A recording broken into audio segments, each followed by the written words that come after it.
Assalamualaikum warahmatullahi wabarakatuh. Bertemu lagi dengan Haryono 96. Baik kawan-kawan, tetap semangat. Kita masih masuk ke modul 1 bidang ilmu pedagogik part 2. Ayo kita langsung ke soal. Teori belajar yang mengutamakan perubahan tingkah laku pada individu yang belajar dengan mengutamakan hubungan stimulus dan respon merupakan teori belajar A. Kognitivistik, B. Behavioristik, C. Konstruktivistik, D. Humanistik, E. Rekonstruktivistik. Coba dijawab dulu kawan-kawan. Jawabannya B. Behavioristik. Oke, next. Apabila dalam proses belajar peserta didik melakukan sesuatu sampai dengan mendapatkan respon yang tepat dan sesuai dengan apa yang diinginkan, serta menghilangkannya apabila dirasakan tidak sesuai. Hal ini merupakan belajar dari A. Conditioning, B. Trial and error, C. Shaping, D. Konseptualisasi, E. Stimulus respon.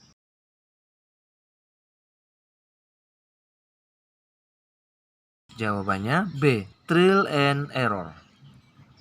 Oke, lanjut. Contoh penerapan teori behavioristik yang dapat dilakukan oleh guru dalam praktik pembelajaran adalah A. Membimbing siswa dalam memperoleh pengetahuan baru, B. Menyediakan atau memberikan kegiatan-kegiatan yang merangsang keingintahuan siswa dan membantu mereka mengekspresikan gagasannya, C. Memberikan stimulus kepada peserta didik berupa penetasan lingkungan belajar, D. Memberikan tahap-tahap perkembangan peserta didik dan menggunakan metode pembelajaran sesuai dengan tahap tersebut, E. Memberikan penjelasan pengetahuan baru. Coba dijawab dulu. Jawabannya C. Memberikan stimulus kepada peserta didik berupa penataan lingkungan belajar. Oke, next. Seluruh komponen pendidikan memiliki tujuan yang sama, yaitu terbentuknya manusia yang ideal. Manusia yang dicita-citakan yaitu manusia yang mampu mencapai aktualisasi diri. Pernyataan tersebut merupakan bagian dari teori A. Behavioristik, B. Kognitivistik, C. Konstruktivistik, D. Humanistik, E. Sibernetik. Coba dijawab dulu kawan-kawan. Jawabannya D. Humanistik. Next. Aliran ini lebih menekankan pada keaktifan siswa selama kegiatan belajar, aktif berpikir, menyusun konsep-konsep, serta memberi makna tentang hal-hal yang dipelajari. Yang paling penting terwujudnya belajar adalah niat peserta didik itu sendiri. Pernyataan tersebut merupakan aliran dari teori A. Behavioristik, B. Kognitivistik, C. Konstruktivistik, D. Humanistik, E. Sibernetik.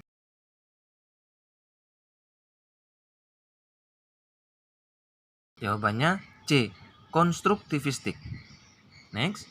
Menurut Banner, apabila seseorang memahami objek-objek atau dunianya melalui gambar-gambar dan visualisasi verbal, dengan kata lain peserta didik belajar melalui bentuk perumpamaan atau perbandingan. Hal ini merupakan tahapan dari A. Enaktif, B. Intuitif, C. Ikonik, D. Simbolik, E. Komplik.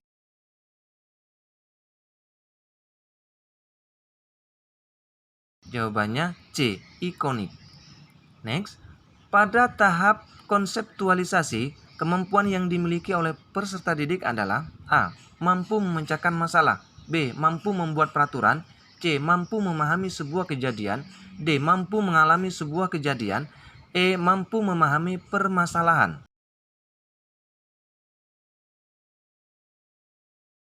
Jawabannya A. Mampu memecahkan masalah. Oke, next. Pernyataan berikut yang menjelaskan makna istilah kognitif adalah A. Kemampuan berkomunikasi, B. Kemampuan untuk memecahkan masalah, C. Kemampuan berinteraksi, D. Kemampuan untuk mengintegrasikan diri, E. Kemampuan mengemukakan pendapat. Jawabannya B. Kemampuan untuk memecahkan masalah. Di bawah ini adalah tipe belajar menurut Habermas, kecuali A. Belajar teknis, B. Belajar praktis, C. Belajar aktif, D. Belajar emansipatoris. E. Belajar konsep.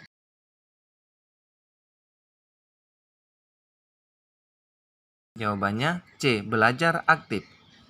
Next, di dalam proses pembelajaran, para siswa dihadapkan dengan situasi di mana ia bebas untuk mengumpulkan data, membuat dugaan atau hipotesis, mencoba-coba, trial and error, mencari dan menemukan keteraturan atau pola, menggeneralisasi atau menyusun rumus beserta bentuk umum, membuktikan benar tidaknya dugaan itu. Hal itu merupakan penerapan teori belajar A.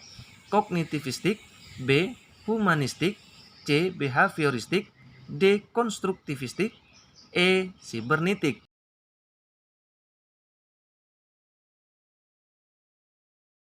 Jawabannya D. Konstruktivistik.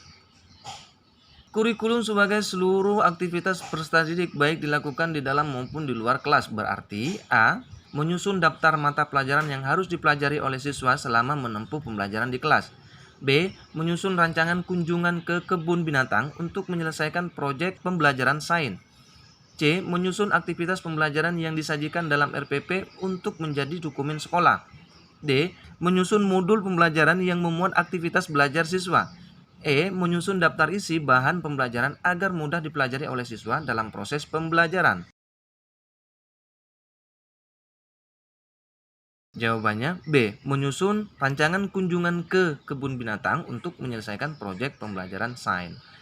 Oke, next. Kurikulum Indonesia telah mengalami perubahan sebanyak 10 kali. Jika dikelompokkan dalam jenisnya, kurikulum yang dikembangkan pada tahun 2004-2013 termasuk jenis kurikulum A. Kurikulum berbasis pada pencapaian tujuan. B. Kurikulum berbasis pada pencapaian proses. C. Kurikulum sebagai rencana pelajaran. D. Kurikulum berbasis pada kompetensi. E. Kurikulum berbasis konten pembelajaran.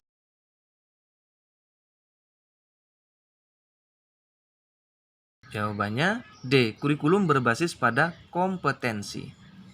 Next, nilai-nilai kehidupan dan budaya dalam masyarakat senantiasa berkembang, maka peran kurikulum tidak hanya mewariskan nilai dan melainkan juga berperan untuk menilai dan memilih nilai budaya serta pengetahuan baru yang akan diwariskan. Penjelasan tersebut merupakan A. Peran konservatif, B. Peran kritis dan evaluatif, C. Peran kreatif, D. Peran sosial, E. Peran sumatif.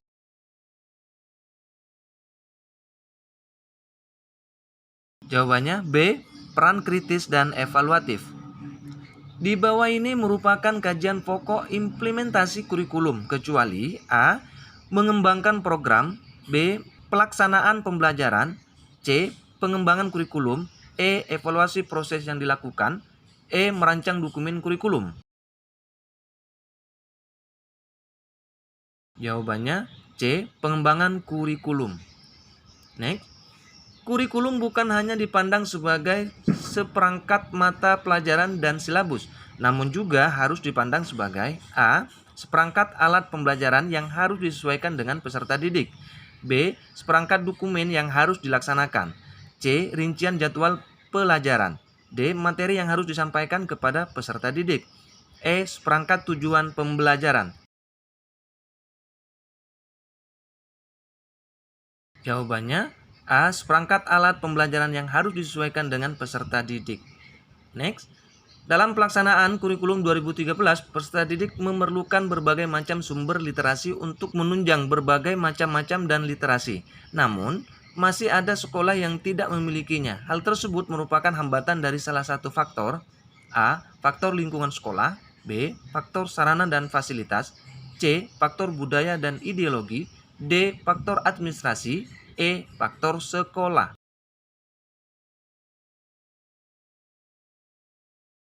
Jawabannya A. Faktor lingkungan sekolah. Oke, next. Ada beberapa hal yang perlu dipertimbangkan oleh seorang guru dalam mengembangkan kurikulum, yaitu tujuan pendidikan nasional, visi, misi, tujuan yang diharapkan masyarakat. Hal ini berarti A. Guru menyusun program pembelajaran di kelas diterjemahkan ke dalam sebuah tujuan nasional. B. Guru menyusun program pembelajaran menyesuaikan dengan kurikulum yang ada berdasarkan tujuan yang ditetapkan. C. Guru menyusun program pembelajaran dengan mengacu kepada tujuan pendidikan nasional, visi, misi, tujuan yang disesuaikan dengan kondisi masyarakat. D. Guru melakukan pembelajaran hanya disesuaikan dengan kebutuhan masyarakat setempat. E. Guru melaksanakan proses pembelajaran sesuai dengan pengalaman yang menurutnya penting.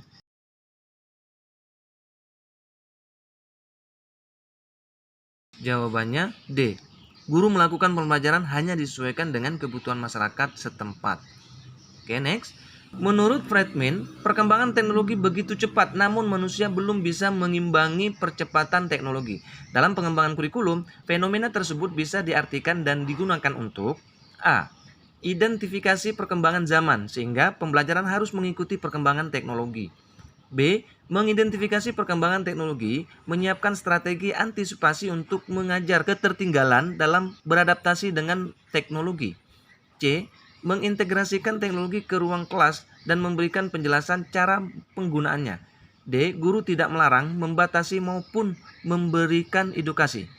E. Memberi kebebasan belajar dengan HP.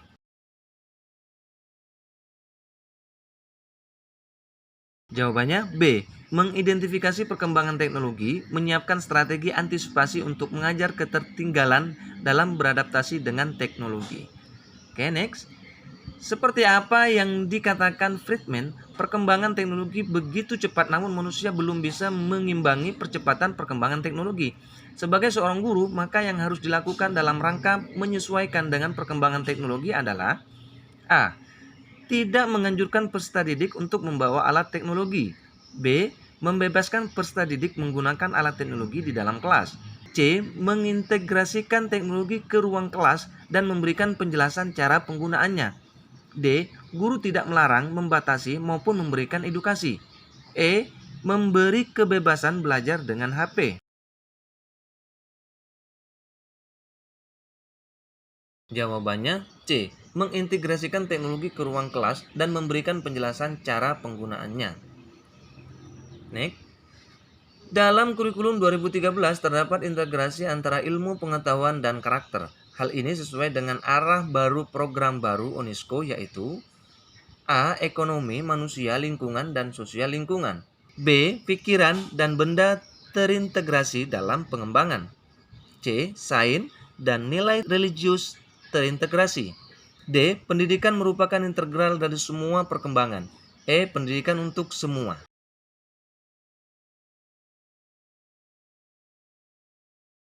Jawabannya C. Sains dan nilai religius terintegrasi. Oke, baik kawan-kawan, sekian dan terima kasih. Jangan lupa like, komen, share, dan subscribe. Bantu subscribe ya, karena subscribe itu gratis. Saya doakan semoga semua kawan-kawan lulus. Assalamualaikum warahmatullahi wabarakatuh.